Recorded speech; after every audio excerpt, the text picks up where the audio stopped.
Hey all, this is the second part of me talking about the main gameplay of Stick It to the Stickman. All I have left to do is the conclusion and the intro. If you haven't seen the first part, you really don't have to. The full video will be on my main channel by tomorrow, so yeah. Anyway, enjoy now.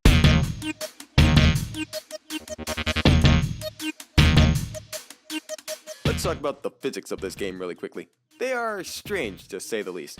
Running and jumping feels very floaty going up, but also very heavy going down. You get used to it very quickly, and the result of it feeling like this is impact. You really want to be making your jumps or making your enemies miss theirs, because if you or they don't, you're going to be hearing a very meaty in your near future.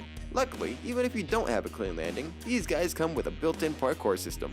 They'll grab onto ledges, they can slide to build momentum, they can climb up walls for a short time, they get access to a nice dash, and they can wall jump. Using all of these abilities, your goal in the fulfillment center is to deliver packages from point A to point B in a timely manner. In the first few orientation levels, they'll show you the ropes, how everything works. They're relatively short and sweet, and gradually introduce you to most of the threats you'll face in your shift in the fulfillment center, all ending, thankfully, in a pretty unthreatening boss. After these, you can choose the main shifts, and boy, are these the gauntlet. They're a pretty long series of rooms with enemies and obstacles to go through, and of course, packages to deliver.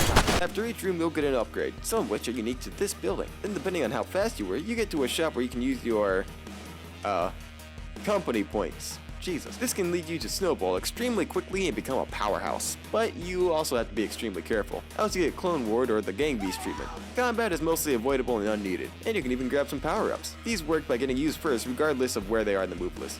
It's a much simpler game mode than the main one, and though I wouldn't say it's as strong as that one, it does offer a nice and fun gameplay change that contributes to the expansion of the company, and proves that platforming and combat can mix quite well in this game. There's one more gameplay style that unlocks after you hit a block in the stock market. What's a stock market in this game? Something that the shareholders ask you to get into. After every run, your value will increase in the stock market, which will unlock new things for you to do throughout the world and new things to encounter in your runs. This last gameplay style, called the cage fight, is the biggest departure from the usual gameplay.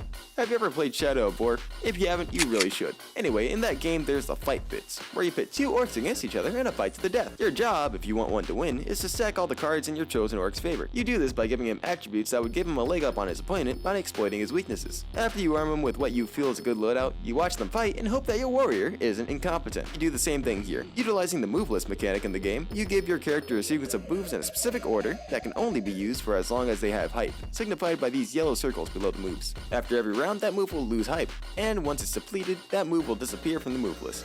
After each round, you'll also earn points to spend on moves to give to your fighter. More expensive moves appear the further into the rounds you get, and are generally more powerful than the moves you start out using. After each round, you can also choose an upgrade for your fighter. The goal is to win 3 times while avoiding losing 5 times, which, trust me, is easier said than done. A fair bit of strategy goes into this mode. For example, I'm the second opponent, literally called Starbucks. His gimmick is recuperating a ton of health by drinking his coffee, giving himself practically infinite health. But there's drawbacks to this. If he goes too long without having his coffee, he suffers massive withdrawals, actually losing health overall. So, this means that we have to make it so that he's unable to drink his coffee for a prolonged period of time. How do we do that? With stun moves. The fake handshake, the panic attack, anything that makes sound. Using these to keep him from being able to move interspersed with damage dealing attacks will hopefully give us the uptime we need to deal enough damage and give him the downtime he needs for the withdrawal to kick in, giving us the W.